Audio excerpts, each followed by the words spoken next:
Hello, my breadheads. My name is Ty. Breadheads, how's it going? I've been practicing my Romanian accent because I've been spending so much time on Romanian Street View lately, looking at highway signs and intersections and just generally indulging in Romanian culture. Wow. Okay, tell me more. What have you learned about the Romanian people? That they want to podcast. Do you think do you think they're all vampires? I don't know. Isn't Romania and Transylvania kind of the same thing? I think so. Yeah, I think so too. um, So I guess all what I've about learned is nothing beyond the most surface level stereotype of the Romanian people. Mhm. Dude, you're doing the work, and that's all that matters. Yeah. I'm still on hour one of my 10,000 hours. hmm I would hate to learn what you've learned about Jews. There's like only a few countries that like white North American dudes become super obsessed with and like make it their whole brand. Like they'll do, One some is will Germany. do, yeah, Japan. Uh, Yep. some like a very niche subset is really into France, but not that many. hmm hmm After like 65, Mexico. Yeah. Does America count, or is that too close? Uh, I think that's too close. That's where they originate from, so it doesn't count. Yeah, U.S. and Canada. These guys got they're picking a country and they're like that is actually my spirit country. Mhm. There's also the fifth generation American who is finally realizing that they're Italian or like Mm, 10% Italian, and they think they're a mob boss now. They adopt all the right, phrases like gabagool and right, yeah, forget about it. Stuff like that. yeah. We all know one. There's also the North American dude who's like it's always like the guy that's a little pervy and poor, and he's like really into Thailand. Yeah, that one's interchangeable between Thailand and Italy, actually. Yeah, they just age into the Italian one. Mhm. They should make a GeoGuessr game that just shows you like a mugshot, and you have to guess like what like chemical makeup their Mm, ethnicity is. Like it's like, oh, that guy's definitely 80% uh, English, but 20% Italian. dude, Just based hell on yeah. just based on are they handsy, some Mm, stuff like that. yeah, you want to see what their violation was, touching in public. What they're in for. Yeah, yeah, yeah. I really like that idea because I think it's actually like anti-racist in a way because it allows you to get a better sense of like what are the physical qualities of a Portuguese man versus a like hmm Argentinian man. I don't really know. hmm I think this And is yeah, you're so right. This is anti-racist. It's like, if anything, it's promoting our cultural differences and celebrating mhm, them. Which mhm, is like the antithesis of racism. Not ignoring that we're different, but mhm. celebrating that and being like if you were able to go up to somebody at a party and that you've never seen before and say, "Hey, are you Vietnamese?" Like, I think that would go really well if you got it right. Really bad if you got it wrong. If you get it wrong, it's uh, that is very bad. But so this is like good training for that. If you use this thing, you're gonna do a better job of making that first shot. hmm I Yeah, also so like to imagine the graphical user interface, Eric, where you're just like pulling these meters up and down. You're like a little more Spanish, a little less Brazilian, you know. a little bit more math, more Exactly. math, less taekwondo.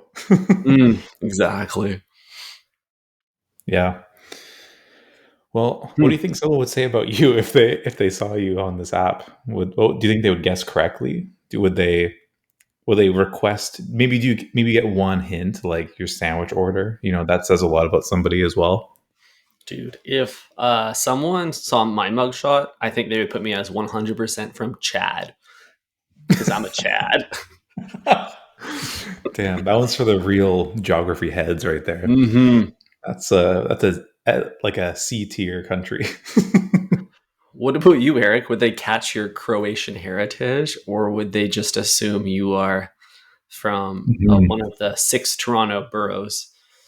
Yeah, definitely Scarborough. I think the big nose and shaved head can put me into two camps, if you will. One of them is not a real camp, more of a death camp. The other one would be Eastern Europe. So if you once you get into Eastern Europe, I think you are pretty good. You know what I mean? Like Hmm. if you're able to give a little bit of a bio and include the fact that I can swim well, that would place me on the coast. And then once you have that, I think you're pretty much there. Are you saying that like all of the landlocked countries, like Germany or Bosnia or I don't know, Romania, Hungary, Mhm. they're not good swimmers in there? Are Contrary you to making popular belief, Ty, Bosnia is not landlocked. There's what? one city that is connected to the sea, and I will say I drove through there only a few Hmm. weeks ago. Very cool. Very cool. Yeah, that's right. Well, you learn Um, something new every day at Think Fresh podcast. that's right. Um, yeah, I think the Croatians also built like a highway that goes around it, so you never have to cross into the country, which is funny. That's Um, cool. but yeah, I am saying that they can't swim as well. You know, they definitely can. All like you know, I don't. It's not third world, but like all like non-rich countries, they know how to swim. You know, that's no Hmm. problem out They're of just more in necessity. touch with their body. Yeah. Mhm. Yeah, I would say Mm. so. It's too bad that like typing on a keyboard or twiddling a PS5 controller aren't in the Olympics because that's the extent of my physical activity. Totally. Well, and podcasting. Hmm. Um, do you think the only reason why America is good at the Olympics is because like all other countries want to live there? And they send their best. Yeah, only the best can make it, or everyone else is just so good that even the average Joe can come to America and qualify at the Olympics. Nobody who was like born in the or born in America and like is like 10th generation is doing anything. You know what I mean? Right. They're already like if you're in the 10th generation American citizen, your life is already so cushy that you like don't have to fight for it. You literally were born without that dog in you. It's been Yeah, genetically exactly. removed. Yeah, you've been You've you've been been snipped. damn it, I was gonna say the same thing. You've been ethnically neutered. Wow. I think Yeah. so. But I think that's the kind of complacency that comes with the like a bourgeoisie lifestyle forever, you know? Like Mhm. outside of America, they just have the most well-off people. So it is more obvious that that is a pattern. Mhm. So you're telling me there's no Olympic game for interior design or being a housewife? Because damn. Dude, the Tradwife games would go crazy. Just like who can bake the best muffin? How sparkly can you get the toilet bowl? Wow. I would love to see that. Like the followers of that person would the growth is crazy, you know what I mean? Like Mhm. they would just shoot up in fame, even more than somebody running the 100-meter dash. 100%. Like I imagine there's a competition for reading your man's energy when he walks in the door after work and then responding appropriately with his like unvocalized needs. Yeah. It's like a multiple guess kind of question, you Mhm. know? Is he hungry, tired, horny? We don't know, but she Mhm. does. Totally. It's amazing because women were born with that skill, Ty. That's what all babies need. You know, you Hmm. need somebody to just accurately guess what the baby needs. Like, is it hungry? Is it tired? Is it cranky? Mm-hmm. Any of the three. Cranky equals horny. It evolves into that at post Yeah, puberty. 100%. Wow. Mm-hmm. So, we just came out of the weekend here, and I gotta say, I had a nice Friday. Kind of, it was like a solo activation, which turned into linking up with Bay later on. I was able to go to your favorite single guy waiting lounge, which is the Fairmont lobby. Nice. Did you get the blue cheese martini? Of course, I Love had that to. for you. I pulled up to the bar and had a nice little Guinness. But then later on, I was like, those chairs and couches look really comfy. I'm gonna saddle up and just go sit over there and then get a different drink. So I lived two lives that day. Mm, that is so cool. Nothing like sitting in those lounge chairs. They lean back so far. You're just like that guy who's just like nodding off with like a cocktail in their hand in a hotel lobby bar. That's such a cool Mhm. look. Yeah, I have my martini permanently creating a stain, a ring in my MacBook. It's just on top of my computer. Um, yeah, that's kind of a nice look at 3 p.m. I would say closed laptop, drink on top of it. Hmm. It's a very visceral and physical protest of the life you're supposed to be leaving. Yeah, no kidding. I mean, either like by choice or inadvertently. It's like Hmm. either this guy like, you know, hates his life because he hates his job, or he hates his life because his job hates him and he Either got laid way, off. either way, he can afford a $19 martini or $25. I don't even know how much those things go for now. It was 25. Yeah, Absolutely that sounds insane. about right. But I paid $15 for the Guinness, which was absolutely fucking bonkers. So I That's was like, criminal. fuck it, I'm just gonna get the cocktail. Like I Hmm. could leave, but leaving would be taking the L, in my opinion. Yeah, like with the Guinness, you're the one like pouring the can and everything. Like I would pay double just to have a frontline worker do a little bit of work. Hmm. Well, he did. He poured the Guinness really well, actually. But there's no Guinness label on the glass, and so I think that deserves like a discount. How I did you can't even split split the the G. G? Yeah. How do you know Exactly. where to stop? Well, it's kind of like bowling with gutters, Ty. You just go for it, and then wherever it lands, sure, I split the G. You win every time. Exactly. That's pretty cool. Yeah. Uh, that would be an interesting role as a server to be responsible for the Guinness pour because it is a dangerous thing. It takes a long time. I feel like because it's rooted in weird Irish traditions, you may not know of one and offend your patron. Hmm. Totally. Depending on where they might be from as well. This is why the GeoGuessr game is so important for Hmm. society. Like, if you can correctly identify somebody as Irish, then you can pour the Guinness how they want it. If they are British, maybe from Manchester, pour Hmm. it a certain way. I'm assuming it's different. Maybe it's the same. But you know what? I don't know because I don't I don't pay attention to these cultural differences. Not yet, but you're Not getting yet. there. We're putting our 10,000 hours in GeoGuessr. Two more rain Mhm. bolts will be entering the arena soon. Okay, free idea. Breadheads might steal this, but you could totally just AI generate a face with like somehow code it in so that the AI like knows exactly how much like Asian, African, white, European mix there is. Obviously, don't display that to the user, but like just have the face that's AI generated and then have the person guess. Like you wouldn't offend anyone, I think. You wouldn't be using anyone's likeness. I think this is actually a valid like game opportunity. Yeah, this is a great use of AI because you could both have it generate the photo and then you could just ask it, what is the chemical makeup? And Oh then yeah, it'll you tell just you ask it. Yeah. afterwards. Just ask it. It'll know it made it. Exactly. Yeah. It's like if you ask your sandwich artist though after they finish creating the sandwich, you're like, what did you put in it? And they'll be like, I have no clue. Yeah, what's the appropriate response in that scenario? It's like, I don't know, you made it, or do I just answer the question and say what I put in it?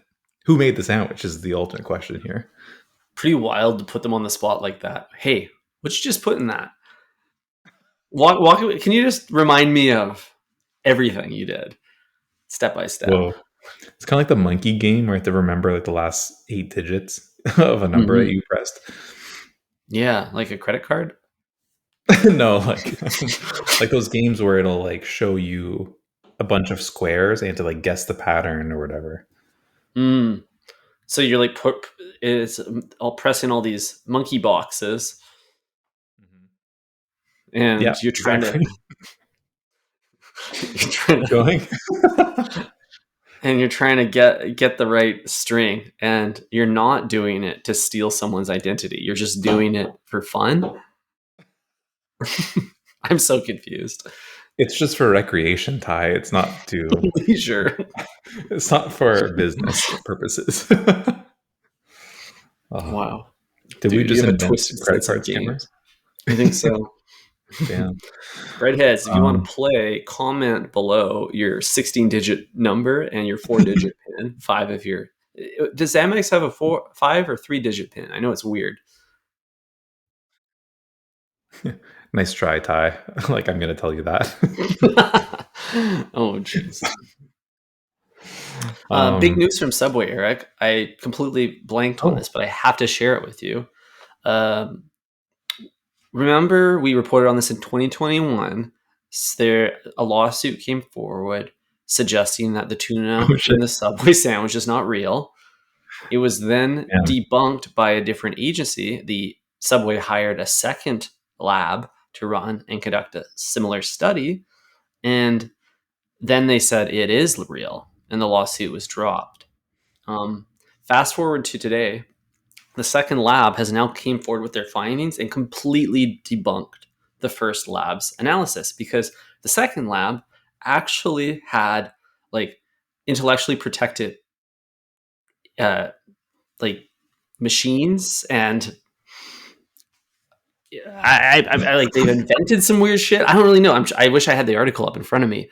They just like Huh. invented some stuff that can detect like microdoses of tuna in things. And they said the people that ran the first one didn't have the right technology.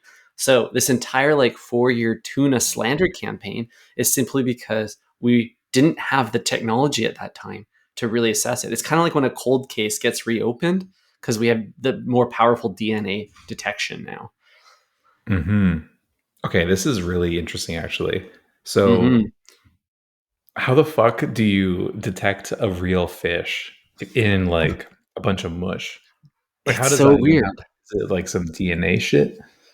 I re-pulled up the tab. Apparently, it's Applied Food Technologies is the name of the lab, and they were given National Institute of Food and Agriculture grant by the U.S. Gov just to develop what would they consider definitive markers to identify species used in canned tuna, which is, and apparently AFT, Applied Food Technologies, is the leader in this field. Um, I can't believe that there's even an industry for this. It doesn't make any sense whatsoever. They did the 23andMe on the fish. Literally.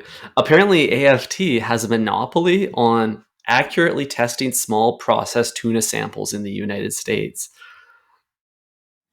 Okay, interesting. Um, I understand why this industry exists. Tuna Hmm. is the silent killer of like many people because of mercury Hmm. poisoning. So it makes sense why, and like microplastics and shit. So I guess it makes sense why like there's a lab that specializes in telling us if the tuna is real or like Hmm. the tuna will kill us. Like these are the two main questions. So I'm gonna throw this back to you, Ty. Do you think the tuna being real is a good thing or a bad thing? Well, I think it's always good when someone tests positive. It's in the name. It's positive. It's positive. It must be good. Wow. So I think having the tuna be real. Oh, wait. I'm going to think about this actually. That was a trained response. I didn't really deeply think about it. The truth is, Eric, I don't think I want the tuna to be real because real fish at Subway is actually freakier than fake fish at Subway for me. And I Hmm. think you would agree. The fake fish just feels like if it's fake, it means it's been optimized right down to its DNA for survival in that bucket. It's designed for preservation and then eventually consumption.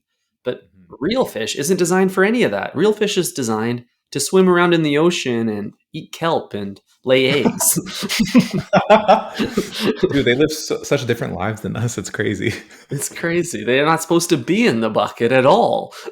Yeah, dude, they don't know how to code. It's crazy.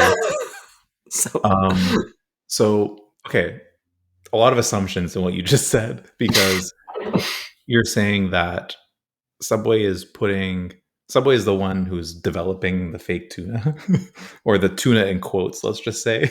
I don't want to, allegedly say that it's fake. this Obviously, is they all have satire. this is all just for entertainment purposes. Do not listen to us say or Hmm. think anything. Hmm. um, don't believe us. We're just jesters. But this also implies that they're the ones who created it. They created the monster, and they had a specific purpose in mind that wasn't to just make the most money possible. Like, Hmm. I guess preservation is part of that equation, but you're saying it's like designed to be optimal in some sense. I guess preservation is the only one you brought up, so maybe it is Yeah, a purely money making thing. I think the market determines which traits to emphasize through the genetic modification because more preservation means more chance of sale before expiration. Same with Okay. taste. They need people to Yeah. sell it and they need it to be cheap and accessible. Hmm. Yeah, this is Hmm. true. But do you think okay, this is going to be like fucking V2 of the tuna in quotes, but do you think you can make a tuna that's preserves in the bucket but decomposes in your bucket, like in your stomach? Cuz I don't want that shit being preserved up in here. I'm pointing at my gut right now. Like I don't Hmm. want it living Hmm. in there forever, or you know what I mean? Right. You want it to be perfectly fresh in the plastic bucket, but then decompose in the microplastic bucket that is your stomach lining. Exactly. I Hmm. want it to immediately be, converted, free transformed into some dookie later. Free transform. Eric's photoshopping tuna. He's 3D printing it. 100%. Yeah, dude. Damn. I totally get this situation. My only thought is like the catalyst of all this is stomach acid. And if you have persistent lifelong heartburn from drinking a million beers a week, like I do, then you should have a really unhospitable environment here. More unhospitable than any plastic bucket could be. Where I think we run into a little bit of risk, Eric, is when you get acids on your sandwich. Thinking like pickled jalapeno, like the spicy mayo, the chipotle mayo. Like you get like acid interacting with the sandwich, and then you like package that up. You take it home. The decomposition is already started before you unwrap. That is true. That is true. Maybe that will help digestion though in the long run. Like that's what saliva's for. You know what I mean? It begins the process right away. So if I can pull that step forward and like have it decompose in my hands, like maybe that's a better thing, you know? Right. You need Should I dip this. my It's hands in vinegar before I grab my sandwich? simulated saliva to keep you alive. Oh man, simulated saliva sounds like it's like it already exists. Yeah, it does. Yum. Um, yummy. Wow, Ty. Well, this is breaking news. If anything, what I've learned today is don't make enemies with Big Way because they will take Mhm. you to court and they'll spend all of their remaining balance on a company that does one job, like testing if tuna is real, just to prove you Mhm. wrong in court. So yeah, Mhm. All they let's have left is their ego. exactly. Well, Ty, on that somber note, I think it's time to close out, and Hmm. big things coming. We've been teasing this for weeks now, but stay with us. We're Hmm. almost there. If you've made it this Hmm. far, we appreciate you and thank you for listening. Thank you, breadheads, and we'll see you on Friday. Ciao. Ciao.